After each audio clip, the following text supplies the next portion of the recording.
You belong to him now. Serafina Blackthorn's hands trembled as she stared at the contract spread across Cornelius Grimsby's desk. The St. Agatha's Home letterhead looked official enough, but the words swimming before her eyes made no sense. This is insane. You can't sell people, Mr. Grimsby. The director's yellowed teeth showed in what passed for a smile. Not selling, dear girl. Arranging. A marriage contract between you and Mr. Darius Ravencrest. Very generous terms, I might add. Serafina stepped back from the mahogany desk, her nurse's uniform still damp from treating scraped knees and runny noses in the orphanage's playground. The children she'd grown up with, the ones she now cared for as their volunteer nurse, were probably wondering where she'd disappeared to during afternoon snack time. I'm 22 years old. You have no legal authority over me. Grimsby's fingers drummed against the contract. Actually, I do. As your legal guardian until age 25. According to Oregon state law for orphan wards. Quite fortunate for Mr. Ravencrest's timeline. The lie rolled off his tongue so smoothly that Serafina almost believed it. Almost. She'd researched her own legal status years ago when she'd wanted to leave Portland and find work elsewhere. 18 meant freedom. But Grimsby had always found ways to keep her here, guilt tripping her about abandoning the children, offering just enough responsibility to make her feel needed. What timeline? What does Darius Ravencrest want with me? A wife. Simple as that. Grimsby opened his desk drawer and pulled out a photograph. The man staring back at her had steel gray eyes and sharp cheekbones that could cut glass. Even in the professional headshot, something cold radiated from his expression. Quite handsome, wouldn't you say? And wealthy beyond imagination. Serafina's stomach churned. There are plenty of women who'd marry a wealthy man willingly. Why me? Because you're perfect for his requirements.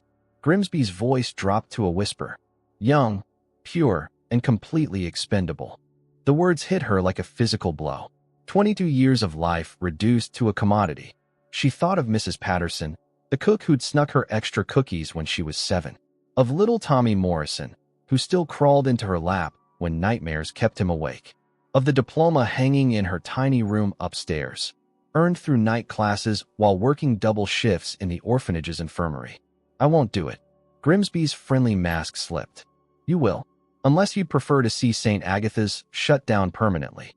43 children thrown into the system, scattered across the state. Mrs. Patterson fired without references. The playground turned into a parking lot. Each word was a carefully aimed arrow. He knew exactly which buttons to push, which fears would paralyze her. The same manipulation that had kept her here for 4 years after she should have left. You're bluffing. Am I? He pulled out another set of papers. Bank statements, overdue notices, foreclosure warnings. I owe some very dangerous people a great deal of money. Money I don't have. But Mr. Ravencrest's brother was kind enough to offer a solution. His brother? Lysander Ravencrest. Charming man. He assured me that Darius needs a wife quickly, and that you'd be ideal. The compensation will clear all debts and provide enough to keep St. Agatha's running for years. Serafina's mind raced. Something felt wrong about the entire situation, but she couldn't pinpoint what. Men like Darius Ravencrest didn't need to buy wives through corrupt orphanage directors. They had their pick of society women, models, actresses. The ceremony is in 3 days. In Malibu. 3 days. Not even enough time to process what was happening, let alone find a way out. She looked around Grimsby's office, taking in the peeling wallpaper and water-stained ceiling. This place had been her prison for so long, but it was also home to children who had nowhere else to go. What happens after the wedding? Grimsby shrugged. That's between you and your husband. My job ends when you say I do. The casual dismissal in his voice made her skin crawl. After raising her from age 3, after 20 years of calling her his ward, his responsibility, he was tossing her away like yesterday's newspaper. I need to think about this. Nothing to think about. The car leaves at 6 a.m. on Friday. I suggest you pack light. He slid the contract toward her again. Sign it, Serafina. Save the children. Save yourself from a much worse fate. Her hand hovered over the pen. 43 innocent lives hanging in the balance. Mrs. Patterson's kind face flashed through her mind, along with every child she'd bandaged, comforted, protected over the years. She signed her name with strokes that felt like signing her own death warrant. Grimsby's smile returned, wider than before. Excellent choice.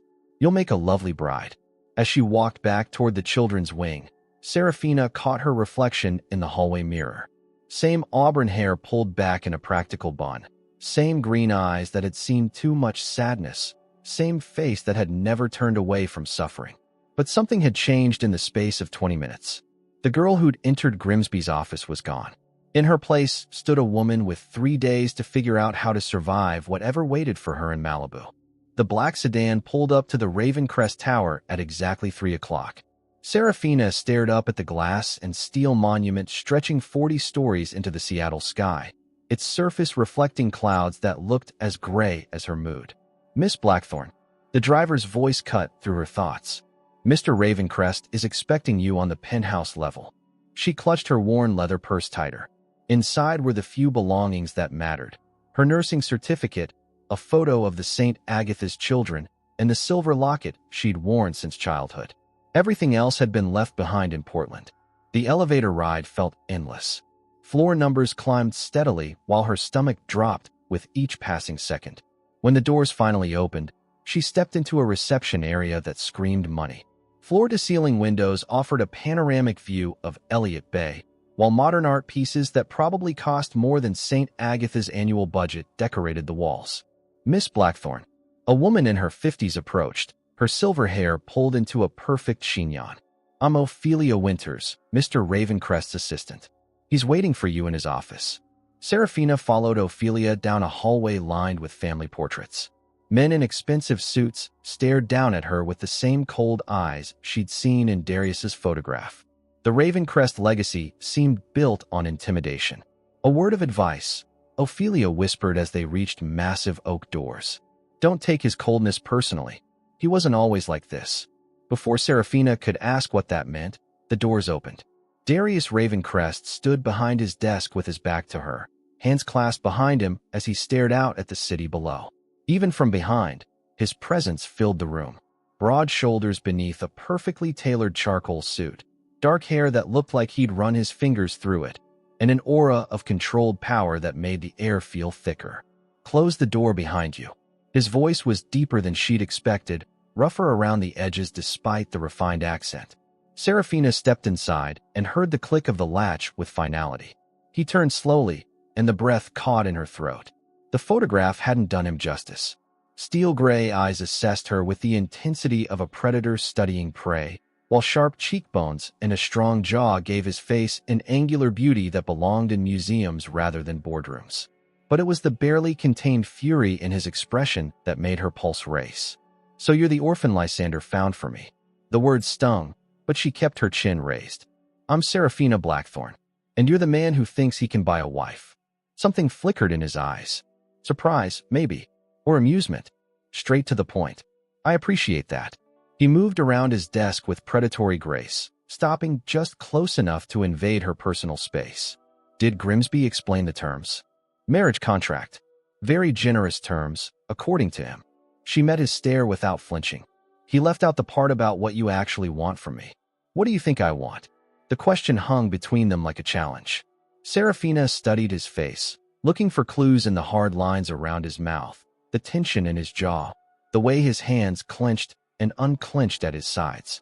A trophy wife who won't ask questions. Someone disposable who'll look good in photographs and stay out of your way. She paused. "Or maybe you're looking for something darker than that." His laugh was sharp and humorless. "You have quite an imagination. Tell me, Miss Blackthorne, what makes you think you know anything about what I want?" 22 years of reading people who hold power over me. Men like you always want the same things: control, compliance, and the illusion of perfection. He studied her for a long moment, his expression unreadable. "You're not what I expected." "What did you expect?" "Someone broken, grateful, eager to please." He walked to a sideboard and poured himself 2 fingers of whiskey. "Instead, I get someone who looks at me like she's planning my murder. If I were planning your murder, you wouldn't see it coming." This time his smile was genuine, transforming his face completely. For just a second, she glimpsed the man he might have been before whatever had frozen his heart solid. "Fair enough." He raised his glass in a mock toast. "To my future wife, who apparently has hidden depths." "About that, I need to understand what this marriage actually means. What are you getting out of this arrangement?" His expression shuddered again. That's not your concern. It is if I'm signing my life away. Grimsby said you needed a wife quickly. Why? And why me specifically? Darius set down his glass with more force than necessary. Because you're nobody. You have no family connections, no social standing, no one who'll ask inconvenient questions when you disappear. The casual cruelty in his voice should have hurt more than it did. Instead, it sparked something dangerous in her chest. And what happens when I disappear? Convenient accident? Mysterious illness?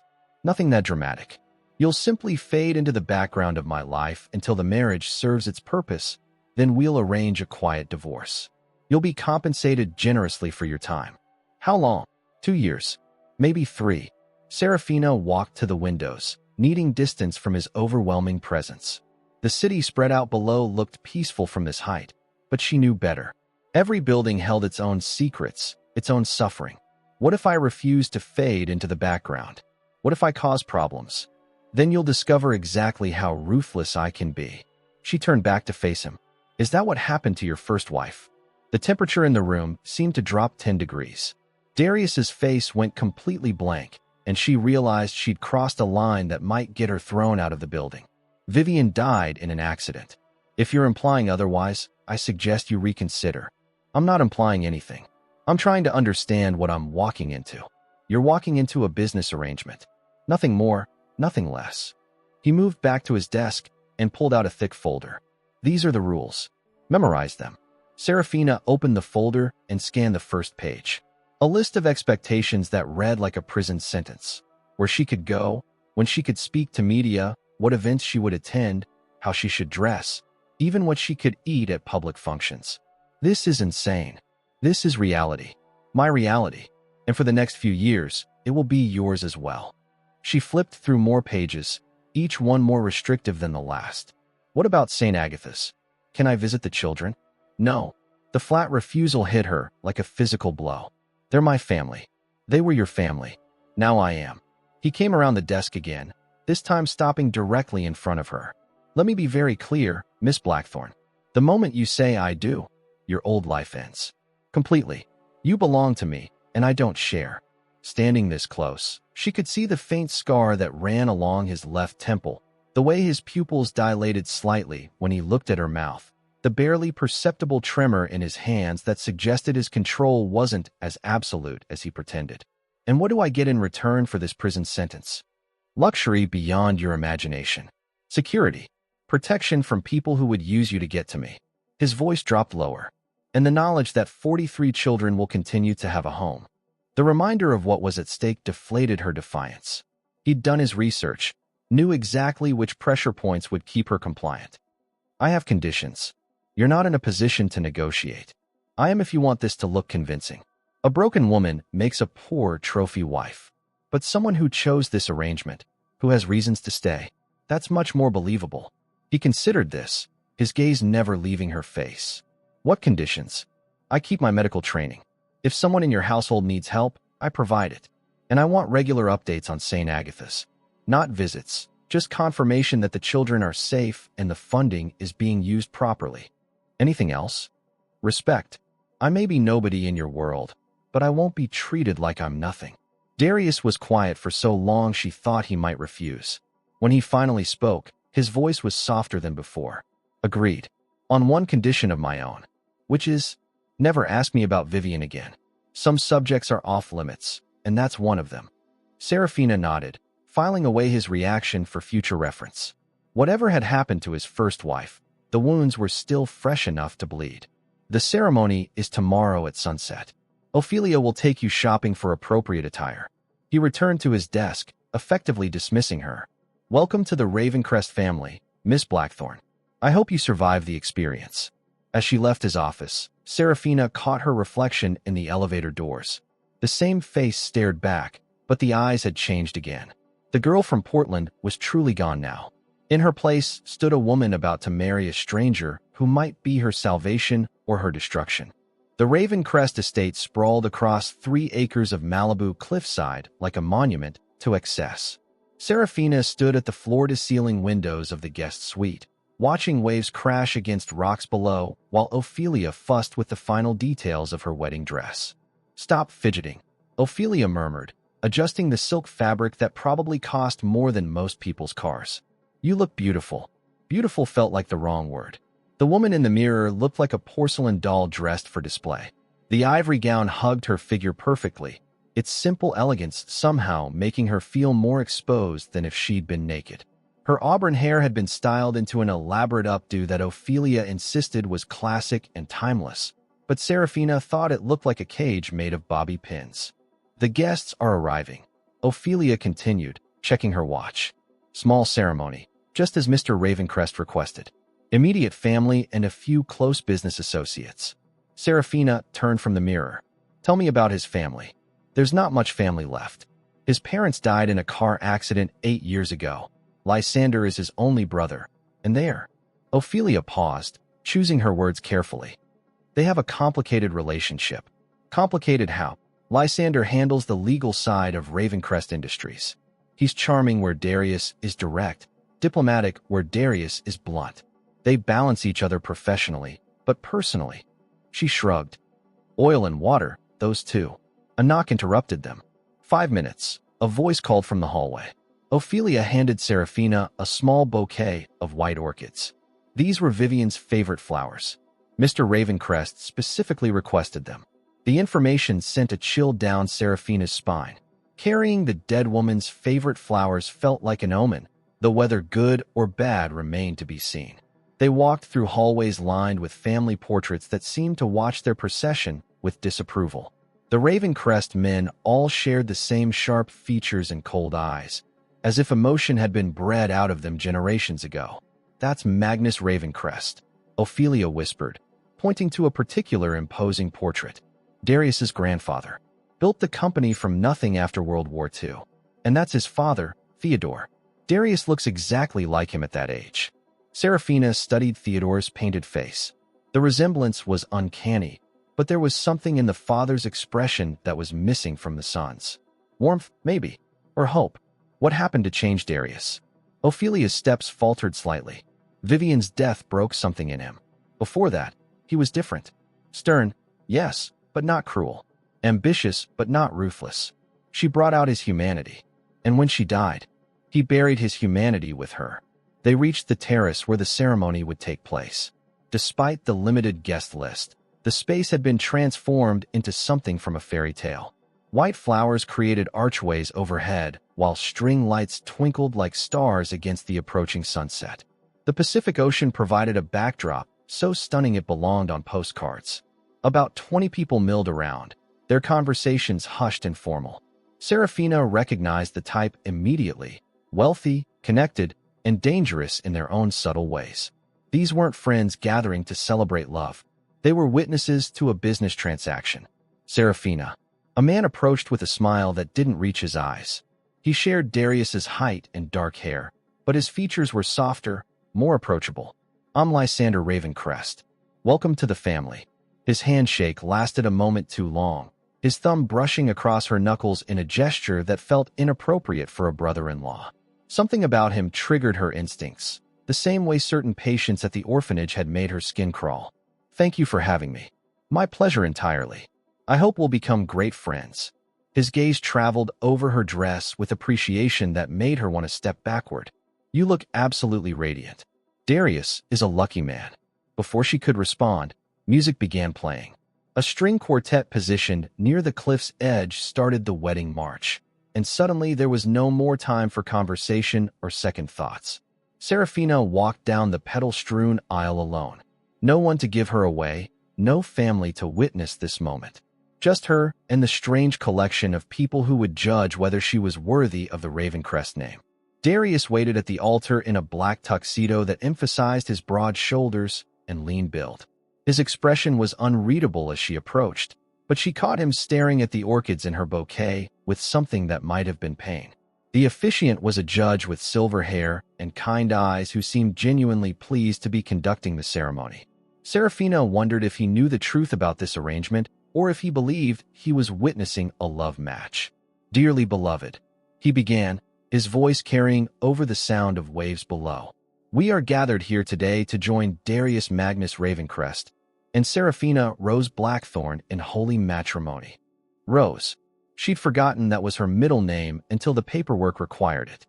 Her mother had chosen it, according to the few records that existed, a name that suggested beauty and thorns in equal measure. Marriage is a sacred bond, the judge continued, built on love, trust, and mutual respect. Serafina almost laughed at the irony. This marriage would be built on necessity, manipulation, and carefully negotiated terms. But she kept her expression serene as the traditional words washed over her. Do you, Darius, take Serafina to be your lawfully wedded wife, to have and to hold, in sickness and in health, for richer or poorer, for better or worse, until death do you part? I do. His voice was steady, businesslike, as if he were confirming a merger rather than pledging his life to another person. Do you, Serafina, take Darius to be your lawfully wedded husband, to have and to hold, in sickness and in health, for richer or poorer, for better or worse, until death do you part? She looked into his gray eyes and saw nothing but cold calculation. No warmth, no affection, no hint that this meant anything more to him than signing a contract. But somewhere deeper, buried beneath layers of ice, she thought she glimpsed something else. Loneliness, maybe, or regret. I do. The ring he slipped onto her finger was magnificent. A large diamond surrounded by smaller stones that caught the sunset and threw rainbow sparks across her skin. It was also loose enough that she'd need to be careful not to lose it, though she suspected that was intentional. A reminder that nothing about this arrangement was permanent. Her ring for him was simpler. A platinum band that she slid onto his finger with hands that barely trembled. His skin was warm beneath her touch, more human than she'd expected. By the power vested in me by the state of California, I now pronounce you husband and wife. You may kiss the bride.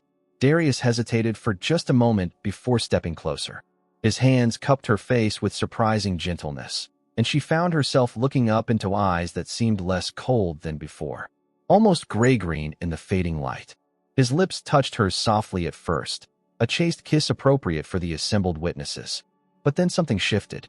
His mouth moved against hers with more pressure, more intent, and she felt an unexpected flutter of response low in her stomach.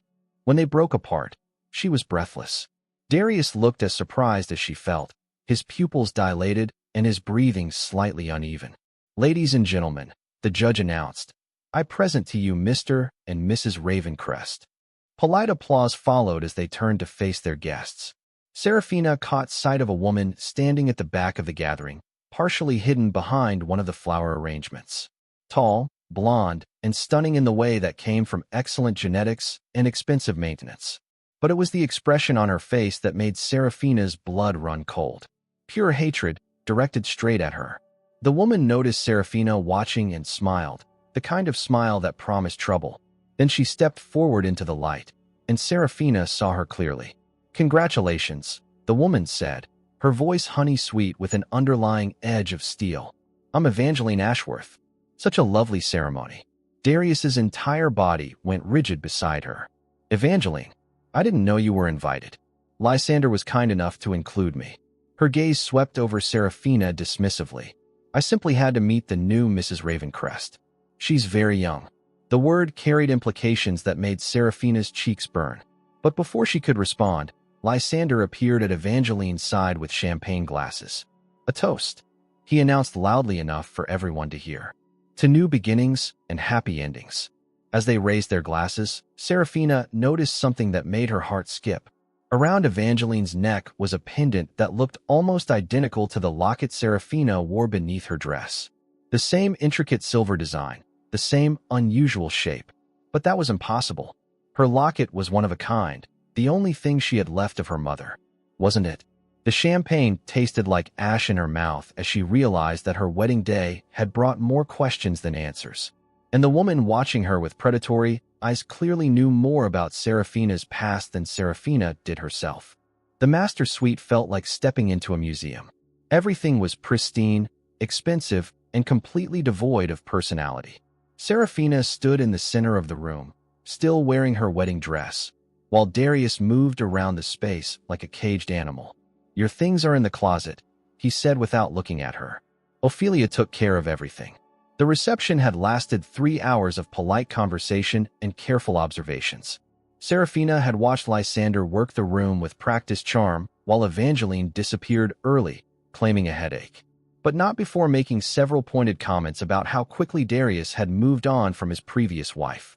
"This is really happening," Serafina murmured, more to herself than to him. Darius stopped pacing and turned to face her. In the soft lighting of their bedroom, his sharp features looked less intimidating and more exhausted. Having second thoughts? Third and fourth thoughts, actually. She kicked off the designer heels that had been pinching her feet all evening. "But it's too late for that now." "It's never too late. I could arrange for an annulment.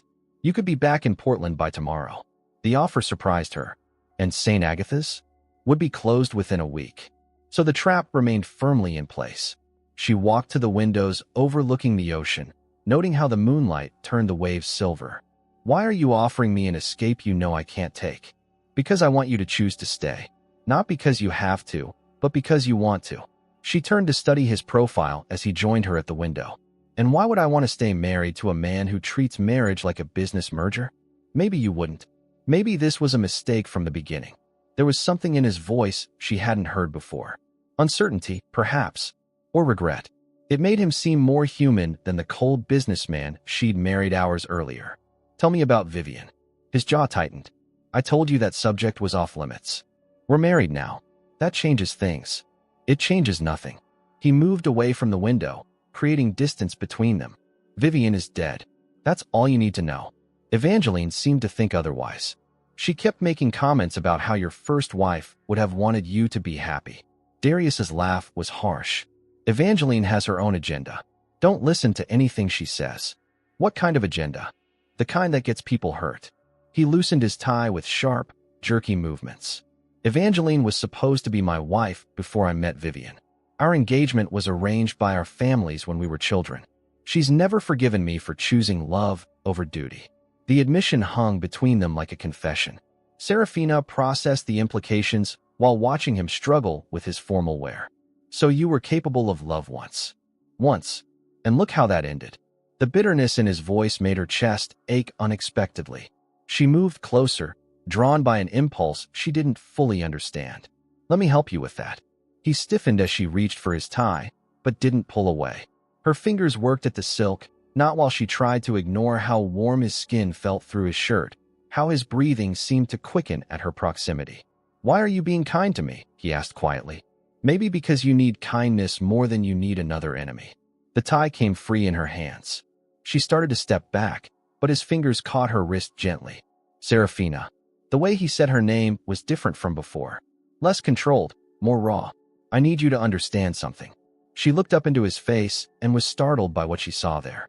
The mask had slipped, revealing pain so deep it took her breath away. "I'm not a good man. I've done things that would horrify you if you knew. I've hurt people who trusted me. I've made choices that destroyed lives." His grip on her wrist tightened slightly. "Marrying me puts you in danger from people who want to use you against me. And from me, when I inevitably disappoint you. What if I disappoint you first?" "Impossible." The certainty in his voice surprised her. "You don't know me well enough to say that. I know you sacrificed your freedom to save children who aren't even related to you. I know you've spent your entire adult life caring for others instead of building a life for yourself. I know you looked at me today like I was human instead of monster." His thumb traced across her pulse point. "That's enough." Something shifted in the air between them. The careful distance they'd maintained all day dissolved, replaced by an awareness that made her skin tingle. "Darius." She wasn't sure what she wanted to say, only that his name felt different on her lips now. "I should let you get some rest. Tomorrow we'll start establishing the routines that will make this arrangement work." But he didn't release her wrist. Instead, he seemed to be waging an internal battle, his eyes searching her face as if looking for answers to questions he couldn't voice. "What happened to you?" she asked softly. "What turned you into someone who's afraid of human connection?" "I'm not afraid. I'm realistic." "No, you're terrified. I can see it in the way you hold yourself apart from everyone. Even today, at our own wedding, you stood like you were expecting an attack." "Maybe because I was." The admission slipped out before he could stop it. Serafina felt pieces of a puzzle clicking into place, though the full picture remained unclear. From who? Evangeline. Lysander. From life. From people who smile while they plan your destruction. from anyone foolish enough to believe that love is stronger than greed or ambition. She pulled her hand free from his grip and did something that surprised them both. She reached up and cupped his face, her palm resting against the scar at his temple. What happened here? He flinched at the contact, but didn't pull away. Car accident. The same one that killed my parents.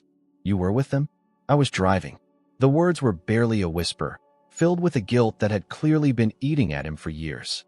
Serafina's heart clenched as she understood the weight he'd been carrying. It wasn't your fault. You don't know that.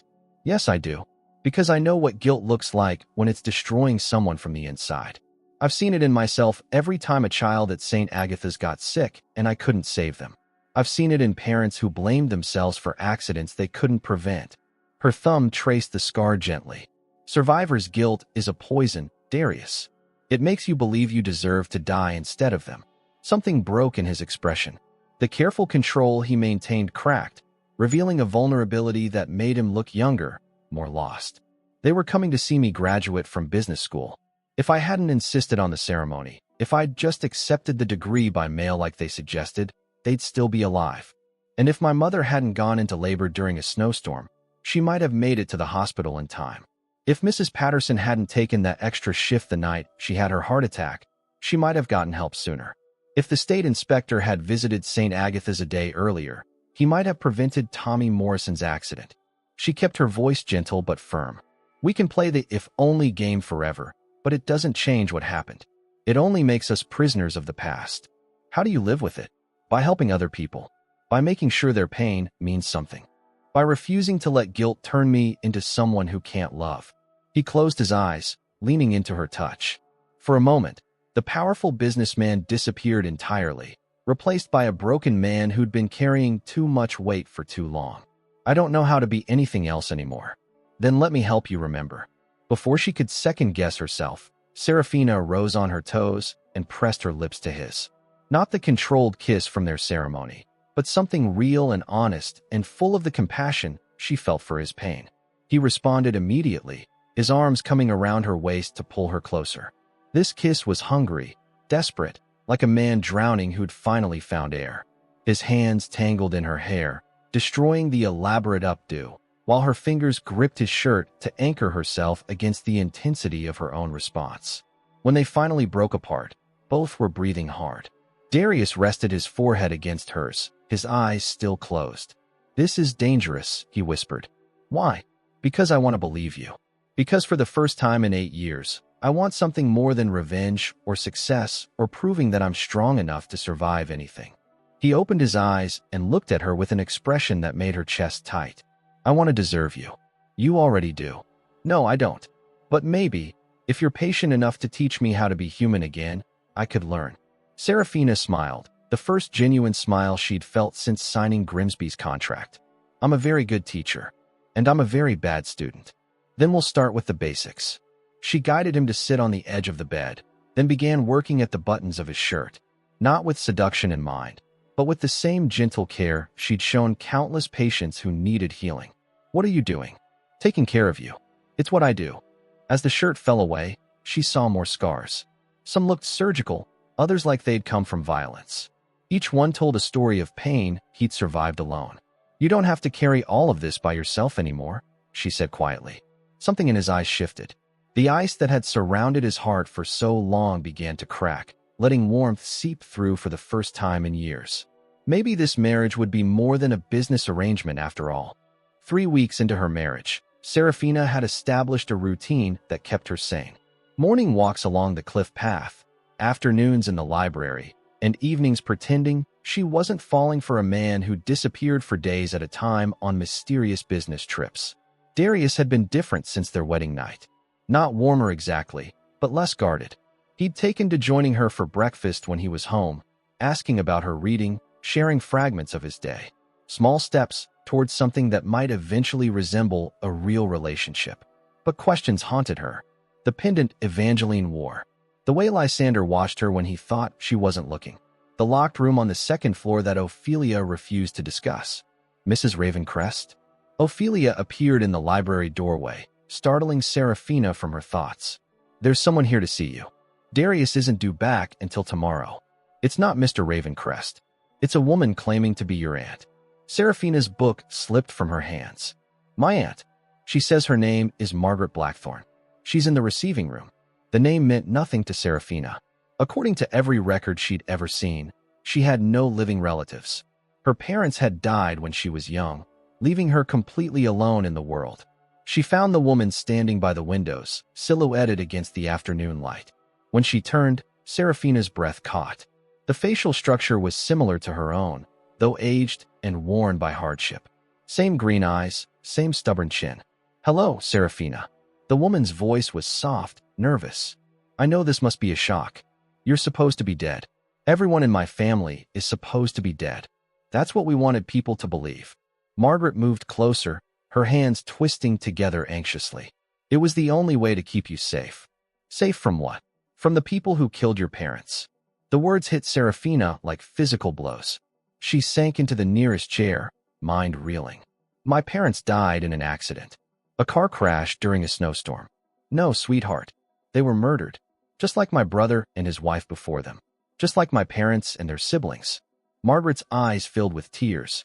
The Blackthorne family has been systematically eliminated over the past 25 years. That's impossible. Why would anyone want to kill an entire family? Because of what we owned. The Blackthorne Mining Company controlled some of the richest gold deposits in Colorado, worth billions in today's market. But we were naive, trusted the wrong people.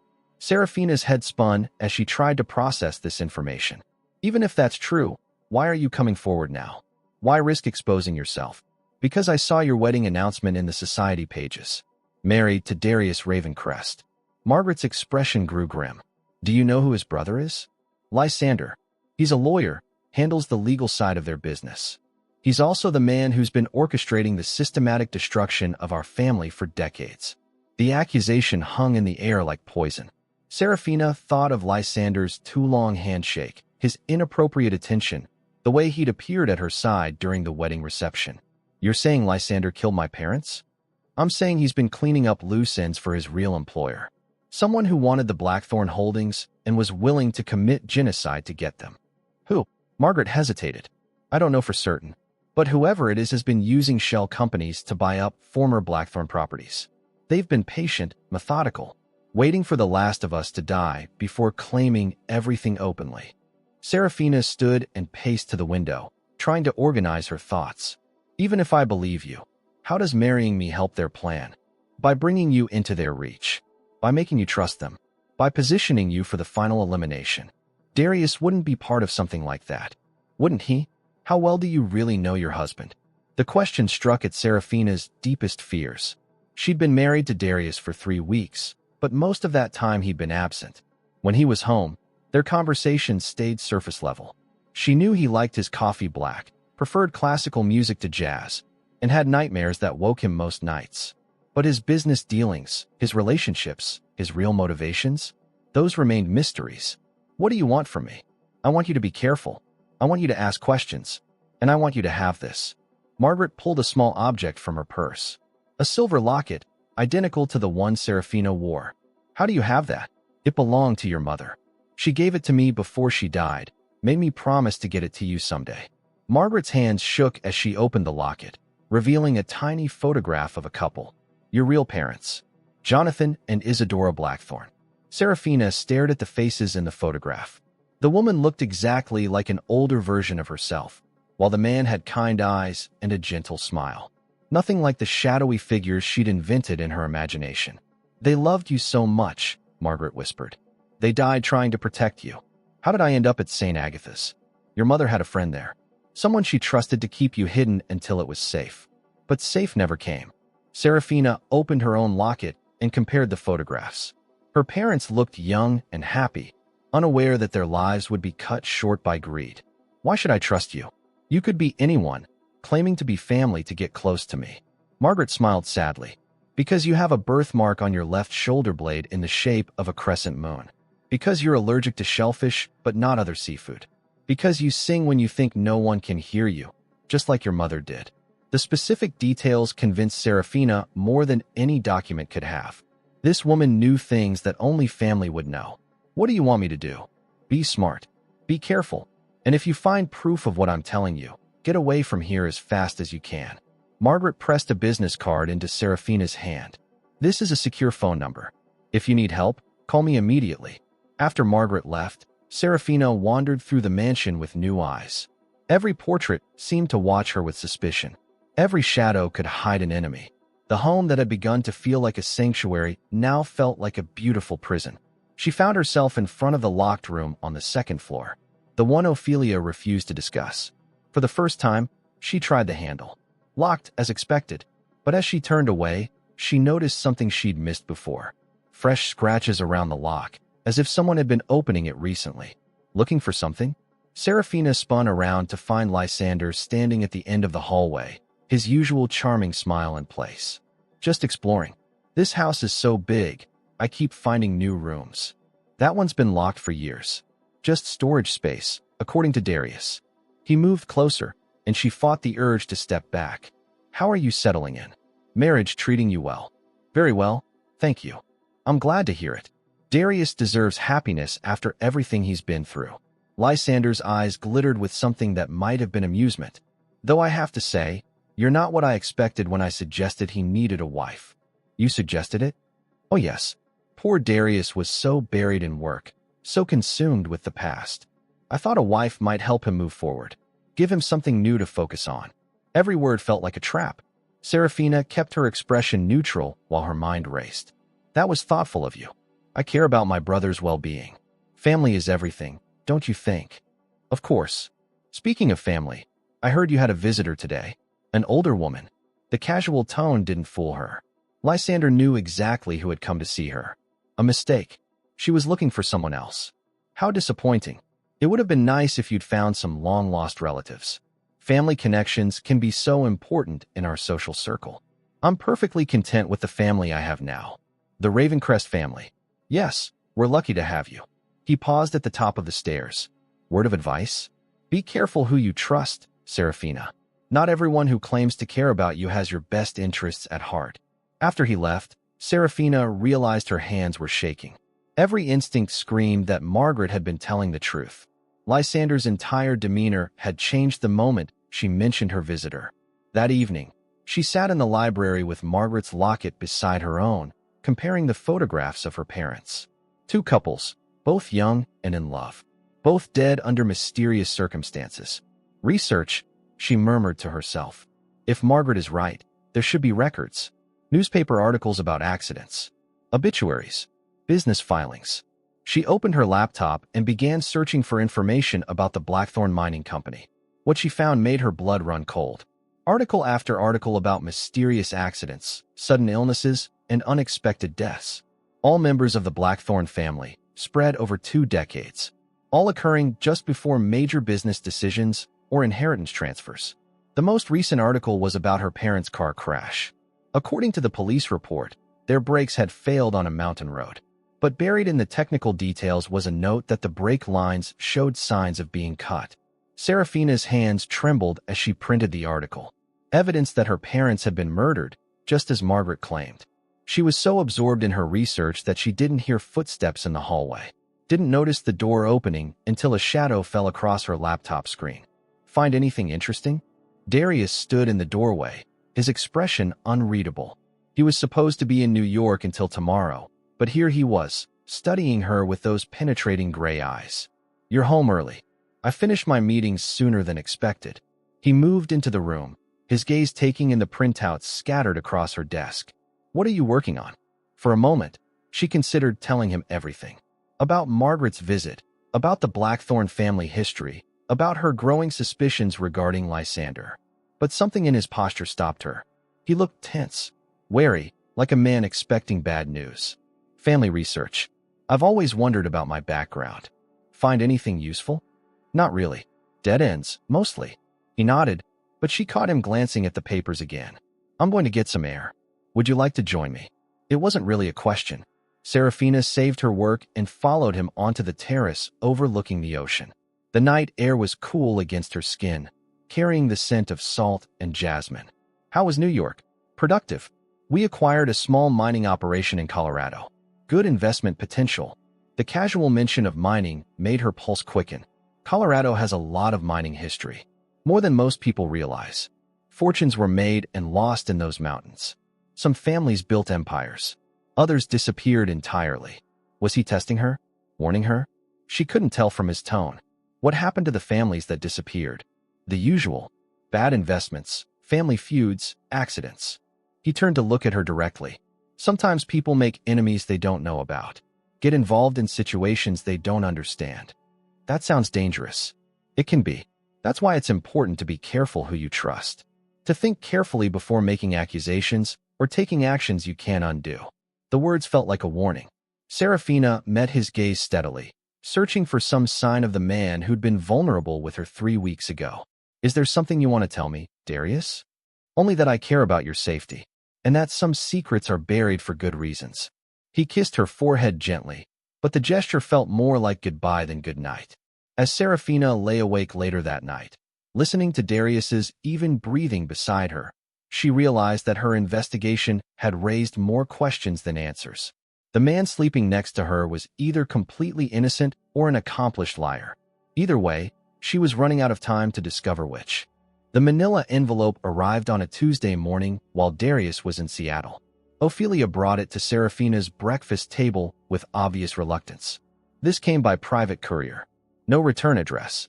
Inside were copies of legal documents dating back 25 years. Transfer deeds, corporate filings, and death certificates that painted a horrifying picture of systematic murder and theft. Every document bore the same law firm's letterhead: Ashworth, Blackstone and Associates. Evangeline's law firm. Serafina's hands shook as she read through the evidence. Shell companies with names like Pacific Holdings and Mountain Vista Enterprises had been purchasing former Blackthorn properties for decades, always just after a family member died. The purchases were handled by the same attorney, Lysander Ravencrest, acting as outside counsel. A handwritten note fell from between the pages. The locked room. 3rd floor. Tonight at midnight. Come alone. No signature, but Serafina recognized the handwriting from documents she'd seen in Grimsby's office. Someone was trying to help her uncover the truth. That evening, she waited until the house settled into silence before making her way to the 3rd floor. The locked room Margaret had mentioned wasn't the one she'd tried before. This one was hidden behind a bookshelf in what appeared to be a dead-end hallway. The door was slightly ajar, as if someone had recently opened it and forgotten to lock it properly. Inside was an office that looked like it belonged to a detective investigating a serial killer. Photographs of Blackthorn family members covered one wall, connected by red string.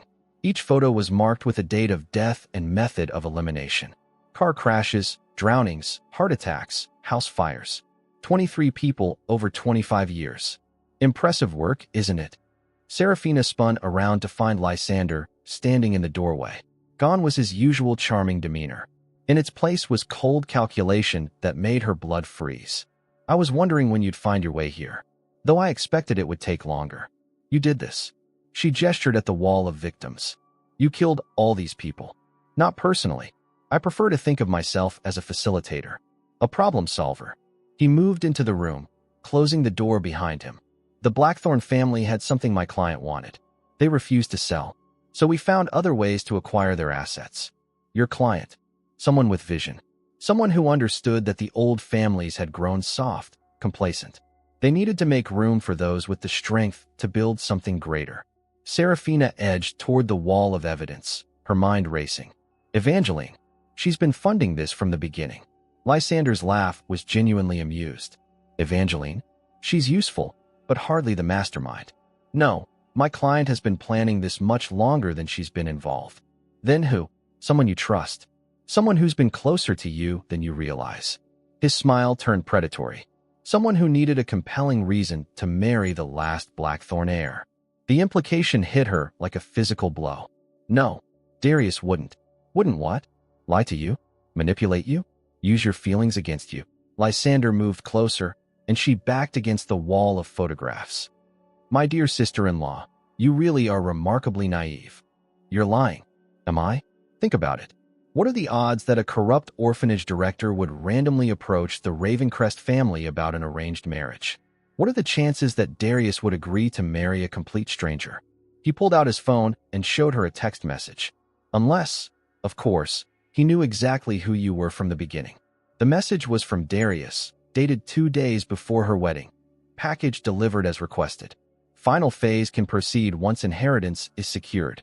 Package. The word made her feel sick. That's what I am to him. A package to be delivered. The last loose end in a very profitable enterprise. Darius needed to marry you to establish legal claim to any Blackthorn assets that might surface. Once the appropriate waiting period has passed, you'll suffer an unfortunate accident. He'll inherit everything as your grieving widower. Serafina stared at the photos on the wall, seeing her own face among the victims for the first time. Someone had already prepared her memorial, complete with a date of death 6 months in the future. Why are you telling me this? If I'm supposed to die anyway, why reveal the plan? Because plans change. Because I've decided that Darius has outlived his usefulness. Lysander's expression hardened. My brother thinks he's been running this operation, but he's just another tool. A means to an end. You're going to kill him too. Eventually. But first, I need you to help me retrieve something he's been hiding. Something that belongs to the true architect of this enterprise. I won't help you murder my husband, even when that husband has been planning your death since the day you met. The question hung between them like poison. Serafina thought of all the moments she'd felt genuine connection with Darius. The vulnerability he'd shown on their wedding night. The careful way he'd been building trust between them. Had it all been an elaborate performance? What do you want from me? Darius keeps a safety deposit box in downtown Los Angeles. Contents unknown, but access requires both his key and a biometric scan from his wife. Lysander pulled out a small device. This will copy the necessary data from your fingerprints and retinal pattern. Tomorrow, while he's in court handling the Morrison acquisition, you'll accompany me to retrieve whatever he's been hiding. And if I refuse, then you'll join your parents much sooner than originally planned. Tonight, in fact. To emphasize his point, he showed her another item from his jacket. A syringe filled with clear liquid. Potassium chloride. Mimics heart failure perfectly. The same thing we used on your Aunt Margaret yesterday. The words hit her like physical blows. Margaret is dead. I'm afraid so. She was becoming troublesome, asking too many questions. But don't worry, it was painless. She simply went to sleep and didn't wake up. Rage flooded through Serafina, hot and consuming. Margaret had been her only connection to her real family, the only person who'd tried to protect her. Now she was dead because she'd warned Serafina about the danger. You bastard. Careful. I'd hate for you to join her tonight instead of tomorrow. Serafina forced herself to think clearly despite the fury and grief. Lysander needed her alive until he could access Darius's safety deposit box. That gave her time to figure out how to survive this nightmare. Fine. I'll help you. But I want proof that you'll let me live afterward. You have my word. Your word means nothing. I want a written agreement. Insurance that if something happens to you, I'll be safe from whoever's really behind this. Lysander considered this. Very well. But understand that crossing me means death. Not just for you, but for everyone you've ever cared about. I have people watching St. Agatha's. One word from me, and 43 children will die in a very convenient fire. The threat was clear and effective. Even if she couldn't save herself, she had to protect the children who'd been her family for most of her life. I understand. Excellent. The appointment is at 10 a.m. Dress appropriately for a bank visit. He moved toward the door, then paused. Oh, and Serafina? Don't even think about warning Darius. He has people watching you just as closely as I do. The moment you try to contact him or anyone else, those children die. After he left, Serafina sank into the chair behind the desk and stared at the wall of victims. Her parents smiled back at her from their photograph, young and hopeful and completely unaware that their 3-year-old daughter would grow up to be the final target in a conspiracy that had destroyed their entire family. But maybe she didn't have to be just a victim. Maybe there was still time to turn the tables on the people who'd taken everything from her. She pulled out her phone and stared at it for a long moment. Calling Darius might be a trap, but not calling him was definitely a death sentence. And despite everything Lysander had told her, despite the evidence of conspiracy and betrayal, some part of her still couldn't believe that the man who'd shown her such vulnerability could be entirely evil. There was only one way to find out. She dialed his number, praying she wasn't making the biggest mistake of her life. Serafina? It's past midnight. What's wrong? The concern in his voice sounded genuine. But then again, he'd had years to perfect his act. I need to see you. Tonight. It's important. I'm 3 hours away. Can it wait until morning? No. Please, Darius. I think I'm in danger. Silence on the other end of the line. When he spoke again, his voice was completely different. Colder, more calculating. Stay where you are. Don't trust anyone, including the staff. I'm coming home now. The line went dead, leaving Serafina to wonder if she'd just sealed her own fate or found an unexpected ally in the most dangerous game of her life. Darius arrived at dawn, his hair disheveled and exhaustion etched into his face. Serafina waited in the library, the evidence from the hidden room spread across the table like an accusation. He stopped in the doorway when he saw the photographs, his expression shifting from concern to something darker. Where did you find these? Does it matter? Is any of it true? She held up the text message Lysander had shown her. Package delivered as requested. What package, Darius? He moved closer, studying the phone screen. You think this proves I'm working with Lysander to kill you, aren't you? No. He picked up one of the photographs, his jaw tightening. But I know who is. Then explain. Make me understand why I shouldn't believe what's right in front of me. Darius was quiet for a long moment, weighing his words. I've been investigating the Blackthorn murders for 2 years. Ever since I found evidence that Vivian was killed because she discovered the conspiracy. Vivian knew about this? She was researching her family history when she stumbled across the pattern. 23 deaths, all connected to the same law firm, all resulting in property transfers to shell companies. His voice grew rough. She was going to expose everything. That's why she died. Serafina studied his face, searching for deception. If that's true, why didn't you go to the police? Because I didn't know how deep the corruption went. Because Lysander was careful to distance himself from the actual murders. Because I needed more evidence. He gestured at the photos. Evidence like this. So you married me to get closer to the truth? I married you to protect you. Lysander was planning to eliminate you whether I agreed to the arrangement or not. At least this way, I could keep you safe while building a case against him. The text message about the package? About moving you from the orphanage to my protection. I was trying to save your life. Serafina wanted to believe him, but the hurt ran too deep. You lied to me about everything.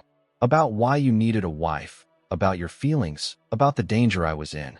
I lied about the marriage being purely business. I lied about not caring what happened to you. He moved closer, his voice dropping to a whisper. But I never lied about wanting to protect you. It doesn't matter now. Lysander knows I found the evidence. He's forcing me to help him access your safety deposit box, or he'll kill the children at St. Agatha's. Darius went very still. When? This morning. 10 o'clock. That's in 3 hours. I know. I also know he's planning to kill both of us once he gets what he wants. Then we disappoint him. Darius pulled out his phone. I'm calling the FBI. Agent Morrison has been waiting for exactly this kind of break in the case. No. Serafina grabbed his wrist. He has people watching the orphanage. If we involve the authorities, those children die. If we don't involve them, we all die. They stared at each other, both knowing the impossible choice they faced. Save themselves and let innocents suffer, or walk into a trap that would likely kill them both. There has to be another way, Serafina said. Maybe there is. Darius's expression grew determined. But it means trusting me completely. Can you do that? Looking into his gray eyes, seeing the pain and resolve there, Serafina made her choice. Yes. Then listen carefully. We're going to give Lysander exactly what he wants. The bank vault felt like a tomb as Lysander forced Serafina to place her hand on the biometric scanner. The safety deposit box opened with a soft click, revealing stacks of documents and digital drives that would expose decades of carefully hidden crimes. Perfect, Lysander breathed, reaching for the evidence. I wouldn't do that if I were you. Darius stepped from behind the vault door, flanked by 2 FBI agents. Lysander spun around, his face contorting with rage and disbelief. Impossible. You're supposed to be in court. Amazing what you can accomplish with a body double and a very understanding federal judge. Darius moved closer, his expression deadly calm. Did you really think I'd let you hurt my wife? Your wife is a Blackthorn. The last obstacle to completing our mission. Our mission. Agent Morrison stepped forward, recording device in hand. Please, continue. We're very interested in hearing about this mission. Lysander's eyes darted between the agents and the vault exit, calculating his chances of escape. You have nothing. hearsay, and circumstantial evidence. Actually, we have everything. Serafina pulled out a small recording device, including your confession about murdering Margaret Blackthorne and threatening to kill 43 children. You recorded me? Every word. Just like Darius taught me. The trap had been elegant in its simplicity. While Lysander thought he was forcing Serafina to betray her husband, she'd been working with Darius to gather the evidence needed to destroy the conspiracy once and for all. Lysander Ravencrest, you're under arrest for conspiracy to commit murder, fraud, and racketeering. Agent Morrison moved forward with handcuffs. You have the right to remain silent. This isn't over, Lysander snarled as they led him away. There are others. People you'll never suspect. We'll find them, Darius called after him. Every last one. After the agents left with their prisoner, Serafina and Darius stood alone in the vault, surrounded by the evidence that would finally bring justice for her family. It's really over? She asked. The immediate danger, yes. The investigation will take months, but the main players are either dead or in custody. What about Evangeline? Already arrested in Switzerland. Apparently, she'd been trying to flee the country when the authorities caught up with her. Serafina leaned against the vault wall, exhaustion hitting her all at once. I still can't believe Margaret is gone. I'm sorry. I know she meant something to you. She was my only connection to my real family. Now I'll never know what they were really like. Darius pulled an envelope from the safety deposit box. Actually, you will. Inside were dozens of photographs and letters. Her parents at their wedding, holding her as a baby, playing with her in a garden she didn't remember. Love radiated from every image. Vivian collected these before she died. She wanted to make sure you'd have them someday. Serafina's eyes filled with tears as she studied her parents' faces. They looked so young, so happy, so completely devoted to their daughter. They really loved me. They died protecting you. Just like Vivian died trying to expose the truth. Darius touched her cheek gently. Just like I would die before letting anyone hurt you. She looked up at him, seeing past the walls he'd built around his heart. You meant what you said that night. About wanting to deserve me. I meant every word.